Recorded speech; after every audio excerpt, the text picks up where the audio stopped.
Give me a second. And I would like to introduce Coach Pete and Coach Peg with Action Coach, who are our presenters today. And I will turn it over to them to tell us a little bit more about themselves and what Thank to you, expect Angela. from today's presentation. And now we have to behave. We're being recorded. I know. All right. It's all recording. Well, why don't I just go ahead and I'll start sharing our presentation right now, Pete. Let's do it. Is that Yeah. good? All right. So From the beginning, that is our team. Woohoo! Well, minus Ron, most of our team. Ron is not there. but Ron's on this call, so it's like he's here. You'll have So, to Photoshop him in. Yes. Peg and I are business partners. We have been coaching for 19 years and have been partners for almost 17 years of that. Mhm. And we have clients all over the country. We have clients that are concentrated in the construction, building, and trades. And it's probably 60 to 70% of our clients are in that type of business, home building, remodeling, et cetera. And so geographical, very diverse sizes, anywhere from 10 to 300 employees, and more in the 10 to 50 employee range, or probably 80% of them. My background's in manufacturing and chemical manufacturing, actually. And about 19 years ago, I got the bug to start my own business. And a little while after that, I met Peg and we put our business together. And it's been that way ever since. And Julie obviously is on our team, and Ron. So wonderful. Yes. And my background was I ran big radio station groups and did that for 20 years before buying my franchise. ActionCOACH is a franchise, and it was in 2006 I bought mine. So Pete's got a year ahead of me on the coaching. So what we want to do today, we're calling this 6 steps to be a better business. So what we're going to do is we're going to go fairly quickly because we want you to get the concepts down. And I love that it's being recorded so that if you didn't catch something the first time, you can go back and hear it. What we're going to teach you today is how to build a business that is successful. And it's a process. So what we want to do is reward your time and give you some strategies and ideas, right? We want you to see how you can increase your sales and profits. Not work more. Yes. Right. And we want to also talk a little bit about how we do that sales and profit. We're going to take a few minutes on that for sure. And we are going to talk about building a team, because right now, as we're working with our trades and our builders, that's probably the number one thing right now is getting good people, getting people to stay, retaining them. So motivating them and helping them grow and profit themselves while your business grows too. Exactly. So one of the key concepts that we like is we'll call it the line of choice. There's a great book called Above the Line by Urban Meyer, a football coach. And these concepts are out of that, and also a book called The Oz Principle. And basically what we want to do is avoid, if you've ever been in an organization, not that it's yours, where you have seen people blame each other or give excuses to why something doesn't happen or deny that there's a problem in the first place. We would like to avoid those kind of things, and because we're human beings and we occasionally do that, recognize when we're doing it or when somebody else in our organization is doing that, and help them or myself to get above the line as quickly as possible, which would be taking ownership for the situation, whether it's my health, my business, my finances, being accountable for the results that I get, whether they're good or bad, and then be responsible to take the right actions to get the results that I really want. And our business owners that remember this all day long in their businesses do much better than the ones that don't. So if you can just recognize when you're down below the line or an employee is, and help them to become above the line. And that's a concept that we want you, as you're building your team culturally, to embrace. So, and we can get you this presentation as well, so that you can put it up.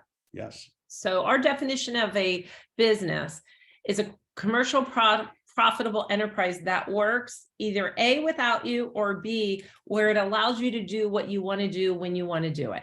So if you happen to you built the business yourself, it's yours, but you love sales, or you love interacting with the hourly folks out in the field, you get to do what you want to do and what you're the best at and what you enjoy, since you own the business. And there are certain things that you will have to be involved in, but we'd like you to do the things that you love because it's your business. So we're going to show you the process in order to make that happen. So we're going to go through the 6 steps of, and then we're going to dive into each one. So I'll go through, Pete, each step just first, Okay. And then we're going to circle back. So just like building a house, we have mastery, and we're going to go into what that is in a minute. Then we have niche, which is predictable cash flow. Or niche, Or if you happen niche. to be Australian. Yes. And then leverage is about creating systems. And then team is about collecting and retaining great people to operate your systems.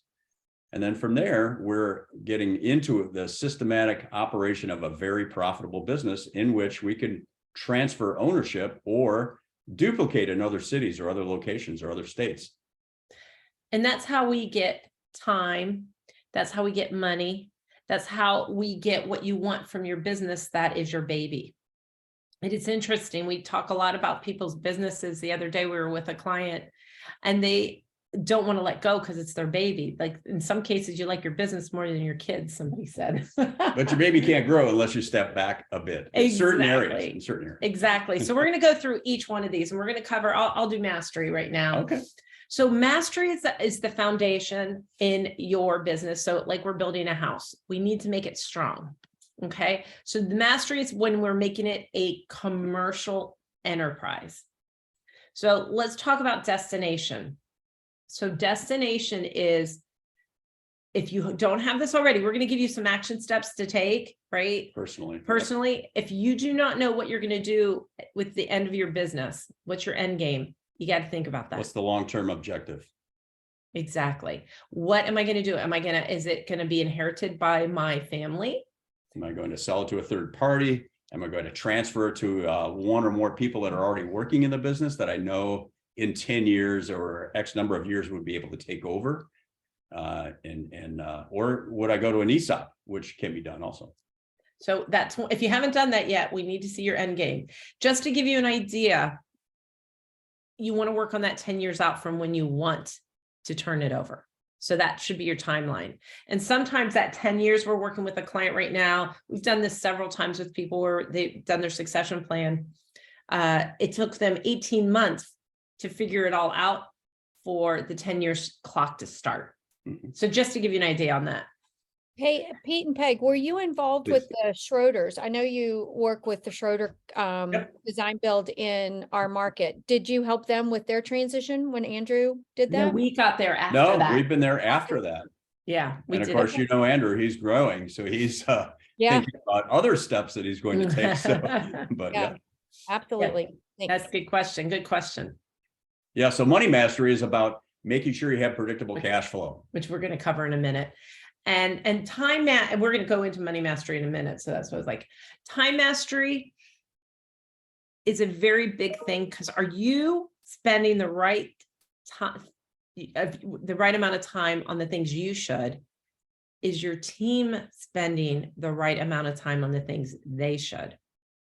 And are you delegating enough so that if the business grows by 10%, you don't have to work 10% more hours? Exactly. So. And then the delivery mastery. Are you delivering your product consistently to every person? Right. So, whoops, sorry, I clicked. The delivery mastery. I'm going to tell you this because we have been coaching clients through, obviously, for especially builders, construction trades, and it's no secret how busy everybody is.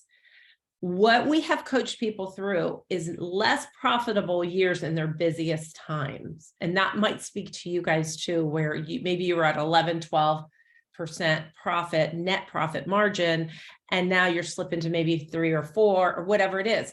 One of the things that we've seen is that our delivery of our product hasn't been consistent because our control was our growth was so great that we lost a little control of different products and our foundation started slipping and we weren't delivering consistently.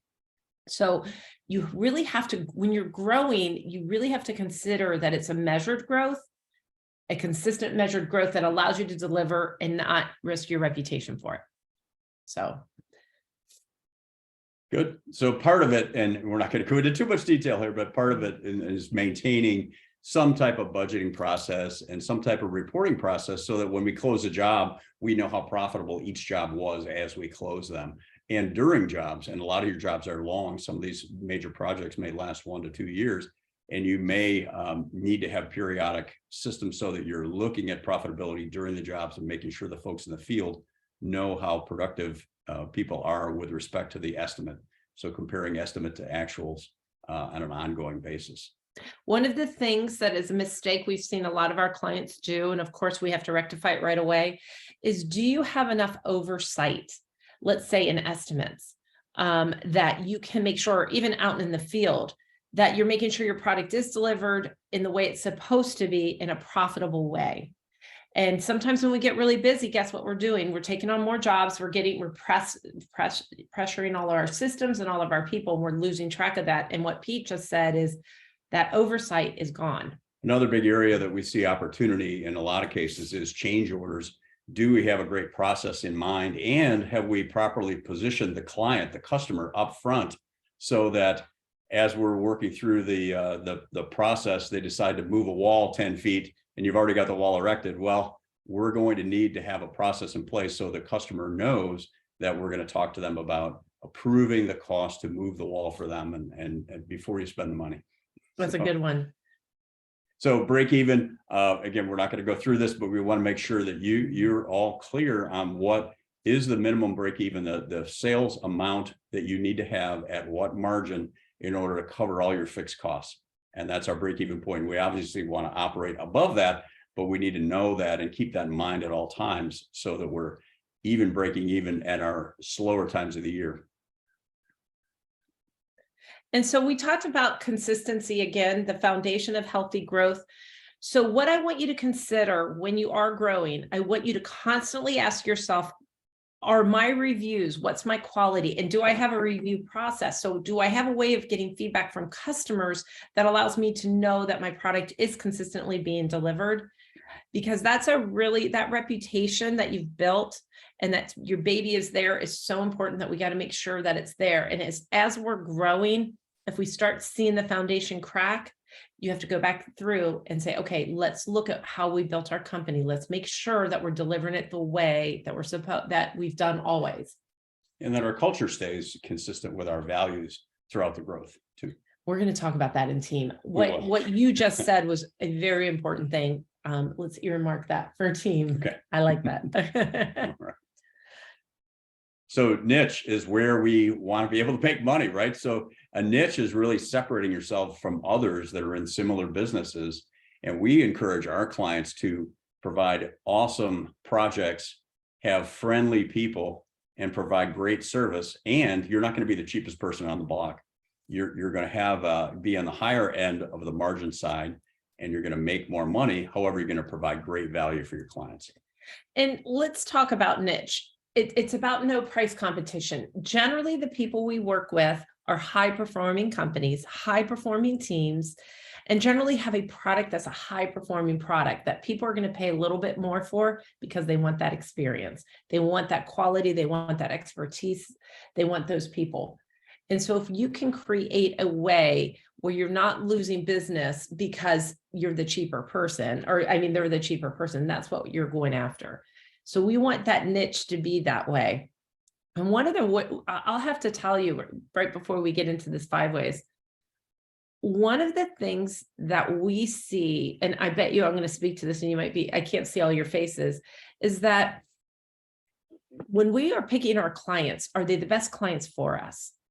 Are we picking the target market client that we know that will respond to us well? I just hung up with a client out of California today where they're doing a fairly large project and they're a luxury builder.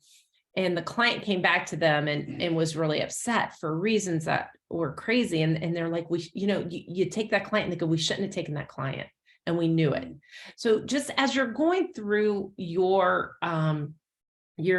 unique selling position and getting clients, really make sure you define who you want, not just by, Somebody volume. that has the money to do it. Are they somebody that's going to treat my employees well, and they're not going to drive me crazy with worrying about a 1/16 of an inch on a 30-foot dimension? So somebody that is going to be realistic and a pleasure to work with. And it's not foolproof, but if we can screen out some folks that we might have problems with in the future, it'll help you. That's perfect. So we're So going to talk a little the bit 5 about ways. this now. Yeah. This is, and again, we have 60-70% of our clients are in remodeling. This applies to every business, no matter what your business is. And we have a law firm, it applies to them too. But these two cars are built on the same chassis, and every business is built on the same Formula. around the world. And if we look at it, everybody has to generate leads, somebody that might need your services in the future. You've got to convert those leads into paying customers. From those customers, and in a lot of cases in your business, you may only use them for one time a year. Many of other clients have multiples of transactions during a year. If it's a repeat customer that might come back a dozen times a year, once a month, they come in and they buy, and the average amount they buy is the average dollar sale. If you multiply the number of leads times the conversion rate, you get the number of customers, let's call it a year. If you multiply the number of transactions times the average sale that they buy from you, you get your sales dollars or revenue. And then we've simplified this and reduced fixed costs and variable costs down to one profit margin. What you get to take home at the end of the day, or what you get taxed on, is profit at the end of the day. And if you put the numbers in here, Peg, here's an example. We start out with 4,000 leads in a year and convert them at 25%. We got 1,000 customers, which sounds like a lot. If they buy twice a year at $100 each, we'll have a $200,000 revenue business, so a small business, and our profit is about $50,000. Every business in the country operates in the exact same way. Now, there are differences from one business to the other, obviously, but one of the pieces of homework would be to use this to think about your own business. And it's great that it's middle of February. You've got last year's numbers now. Hopefully, you know how many leads you got, you know your conversion rate. When in our organizations where we have multiple salespeople, we'll have the leads and conversion rate for the multiple salespeople, so that we know how each person is converting. And we also can determine whether or not we need to make some changes in screening to bump that conversion rate up or not. And I like that as homework, Pete. This is how you make money, period. I'm telling you, we've been doing this forever. Know your numbers in this way.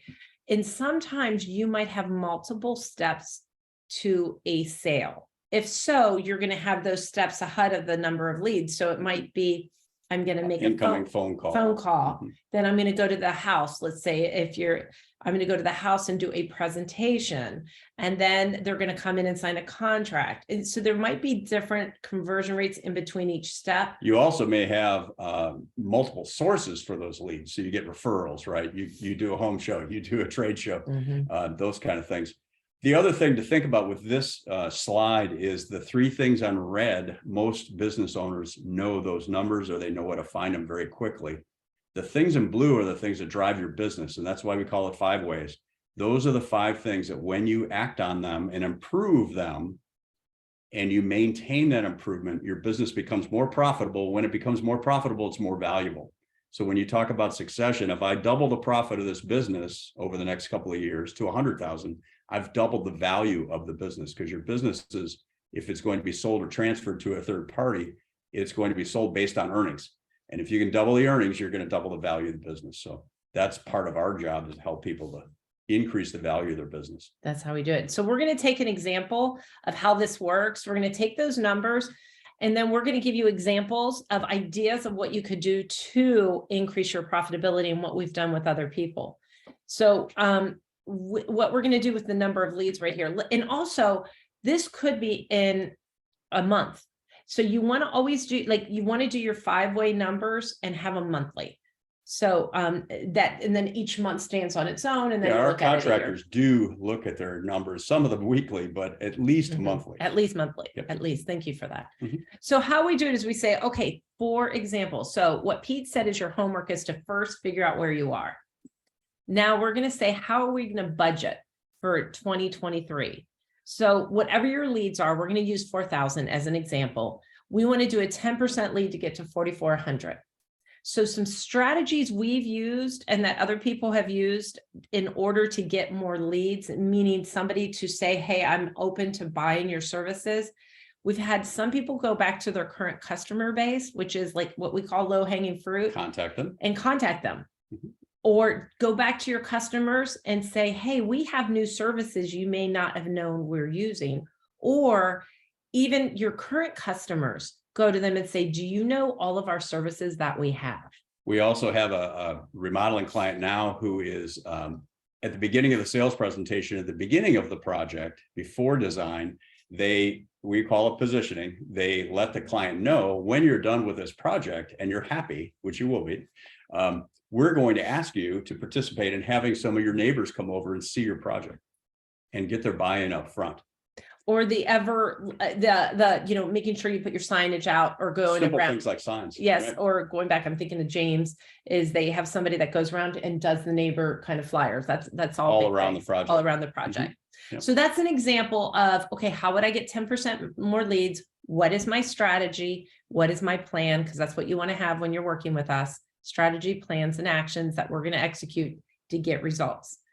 And typically the things in blue, we will pick 1 or 2 of those areas to work on in a period of time. And it could be 3 to 6 months where we'll focus on conversion rate or we'll focus on number of transactions.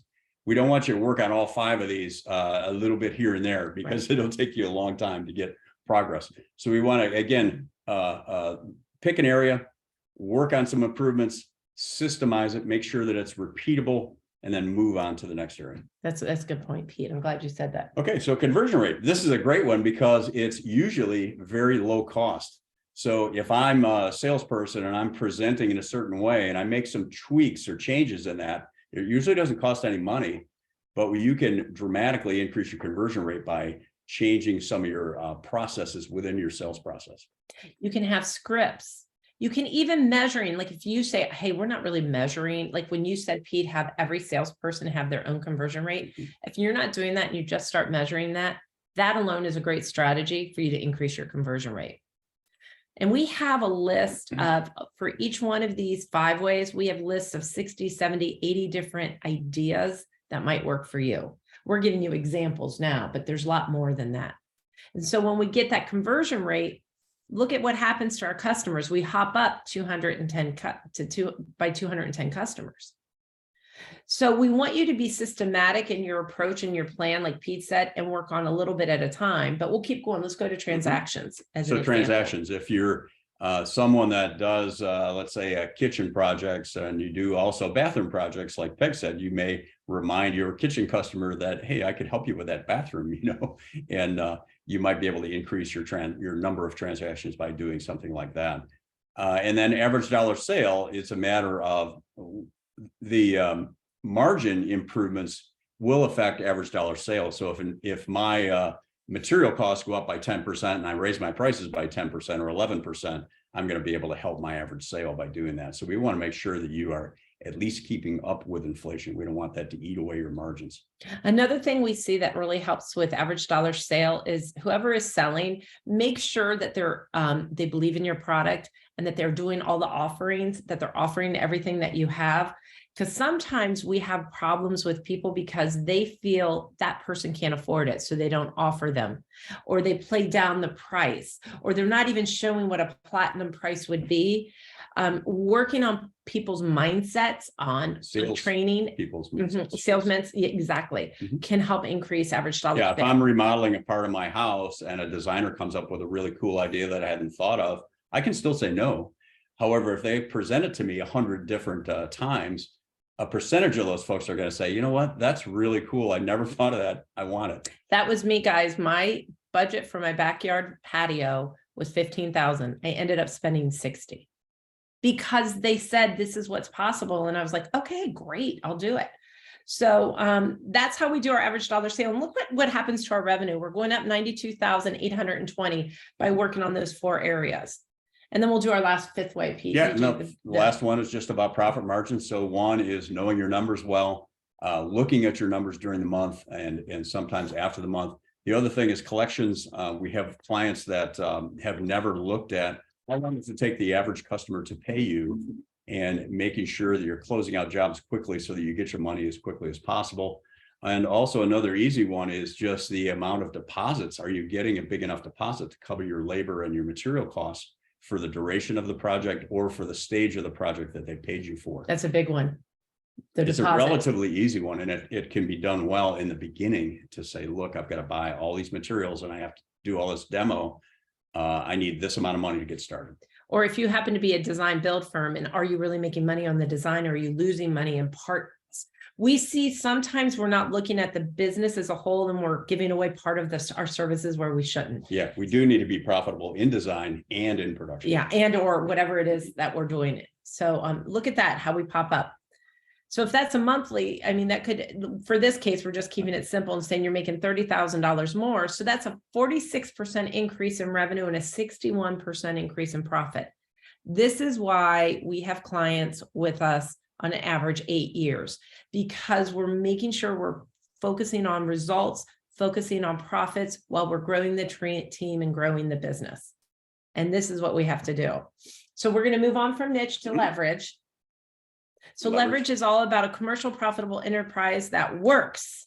It's about systems. And just to give you an example, and this is a not so great example, it's a mistake, right? We had a client that twice in a year's time didn't properly measure a set of trusses that went into a big home addition on different projects.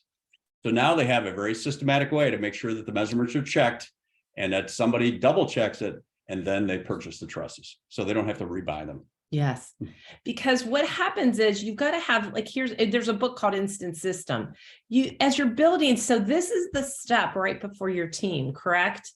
So we want to make sure that as our team is growing, that we give them the opportunity to be successful by creating a system that they can follow that gives you consistent delivery, like McDonald's, who does a very good job. And if you have systems, your growth will be much easier and much more pain-free. If you don't have systems, sometimes your growth is painful.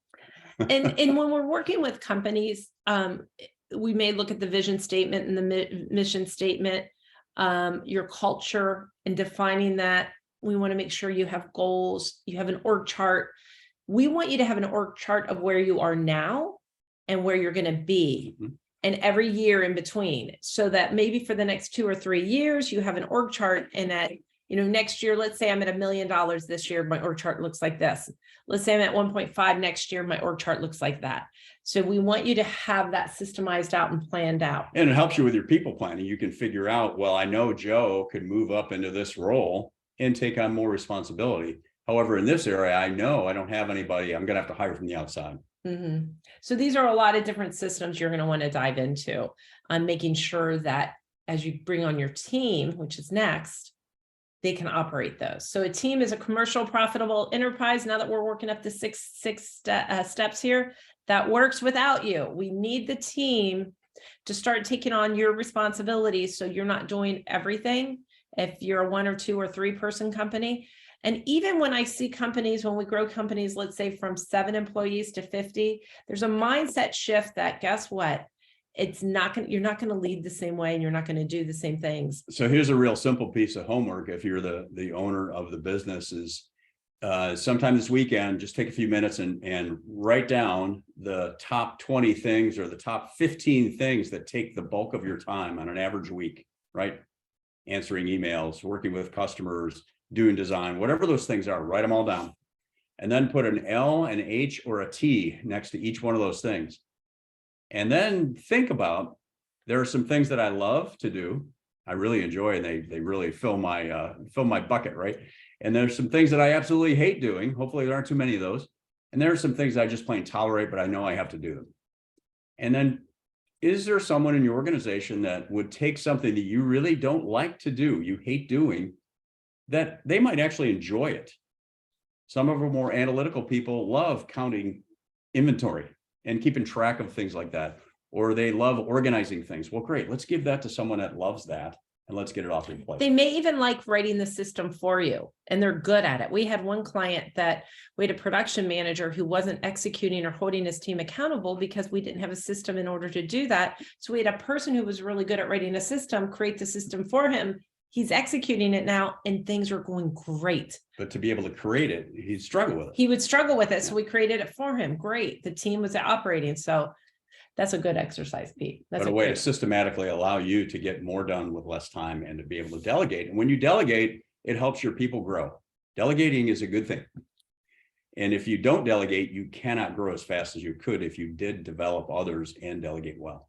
Perfect. So let's talk about developing others. So What we want to say is really, when we work with teams, we talk about this a lot, and we say, what is the number one most important person in a company? And I'd say 90% of the time they say The customer. the customer. But it's not. It is not. We're going to give you the answer because of time. It's the owner. Because see, the owner feeds the team, like what you just said, Pete, how you described that. The team will take care of the customers, and then the customer will feed the business.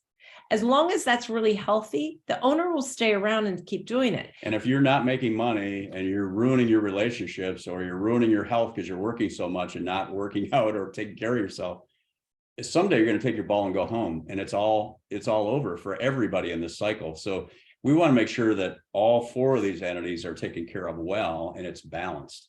And when it's balanced well, it'll grow. So let's talk a little bit about building your team. We said we wanted to cover this because it's a big thing. It's like Michigan colors. They do. Most employees are, I just put this in because I thought you guys would get a kick out of it. Most employees are motivated, energetic, committed, enthusiastic, and loyal, except for the 8 hours they work for you. Oh, no. I hope that's not true. I hope that's not true. So we wanted to just go over our process of what we do. One thing is, the most important thing is getting the right person. If they're not the right person, then get them in the right seat on the bus. And if there is no seat on the bus that fits them well, they should be on somebody else's bus. Exactly. And one thing we see with most business owners and companies is we wait too long to make that decision. And it hurts us because it hurts the quality of our product. It hurts other team members. It hurts our profit. It hurts our culture. So making decisions and not allowing things is very important. And then we want to make sure we get the right people on the bus. So this is just one thing that we do that we want to talk about. We do a lot of. You do lead generation, and we want when you're looking for people. Yeah. And we want you to always be hiring, always hiring, always hiring. Always be thinking about it. Mm-hmm. When you're at the trade show, you're at a home show, you're with your friends on the weekend, you're always thinking about, would that person be right in my company? Mm-hmm. And you got to get your leaders, your other managers thinking the same way. You're always looking for great people. Always, always, always. And for those of you who are in Denver, this was our whole talk of, it's your job, and your job is to sell your company, right? Your job is to come. If you have great people that you have great teamwork with and produce great results, that's your competitive advantage. That's your unique selling proposition. You have a great team of people. I agree. They will come to you because of culture, and they'll stay with you because of culture. So basically going through a lead generation, a phone screening, one thing here, I'm going to go to this. One thing that Pete and I see is that there's 4 things you want to do when you're hiring people, right? First, look at the resume, put a 25% weight on the match. Does that resume match my position? Second, the interview. Does that interview speak to who we are? Are we a match culturally? Culture fit. Culture fit. We always want to do reference checks. To do that, I would put that as the final. The third is DISC, behavior profile. I'm going to go here, which is that psychometric profiling. Are they a match for our position? Put 25% weight here. And then a skills test. Can they do the job? If you put a 25% weight on each one of these, maybe bring them in for that skills test, let them meet the team, you're going to have a higher success rate by doing all 4 of those things and putting that weight on it. Don't put too much weight on one thing. We've done that before where like the DISC, I just put the DISC in, we're not going to go over it today, but we believe that every candidate, every team member should have this behavior profile assessment. And we want to make sure that they're a match for it, but don't put too much weight on anything. So remember, it's resume, it's interview, it's skills test, right? And DISC test. So you want to just do all of those. So it's about reducing the probability of a bad hire. You occasionally may make a bad hire, but we want to drive that probability as low as we possibly can by using various techniques. And we like to get multiple people involved in the interviews, not just the business owner or the manager of that person. We want to get several people involved and make sure that they're bought in for when that person takes the job. If the team gets buy-in, they're going to help make sure it's successful. So everybody's involved in that process of interviewing and choosing. So when we have that, then we're at synergy level.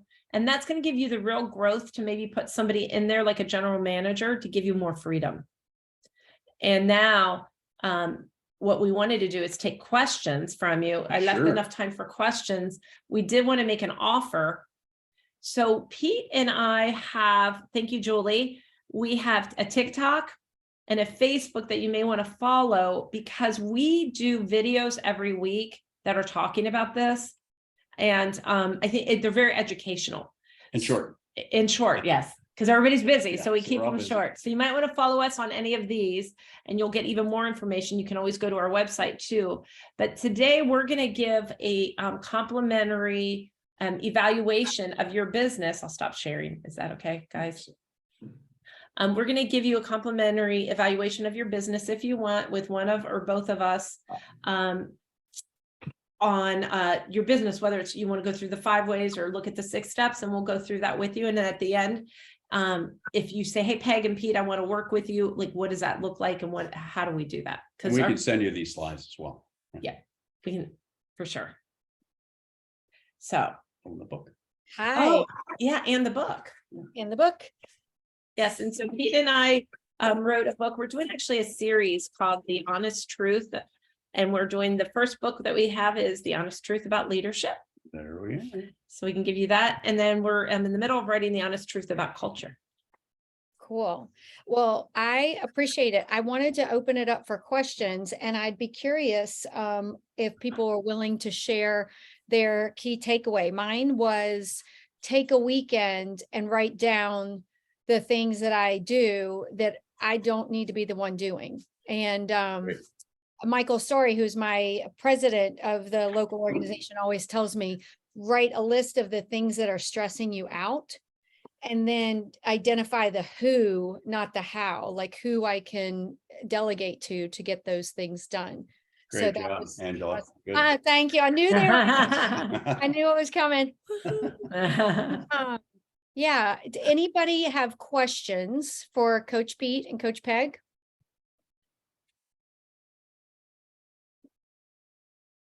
Yeah, we would.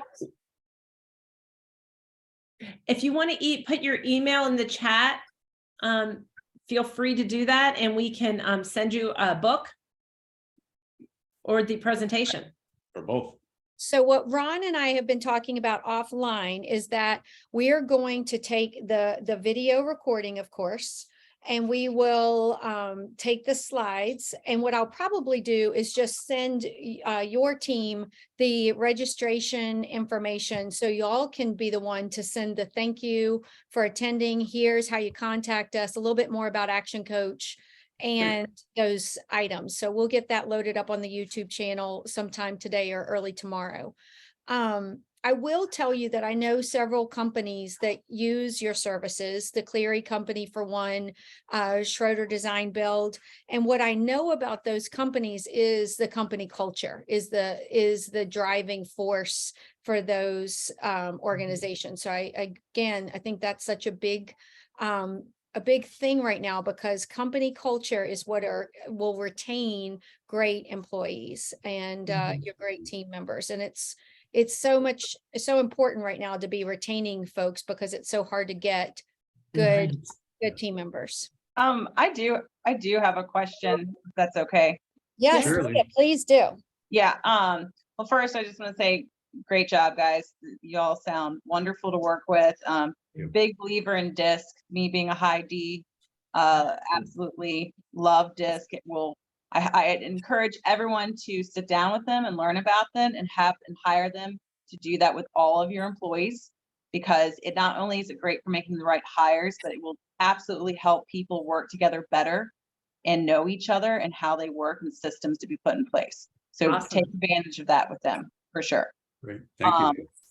Absolutely. My question was, though, you said something about, after like a kitchen is finished, something about having neighbors come over and look at it, like throwing a party or something. Can you explain a little more about that, please? Yeah, we have a couple of clients that they position it in the beginning of the project to just say, hey, by the way, we know you're going to love the project that we're doing for you, and we're going to ask for a referral.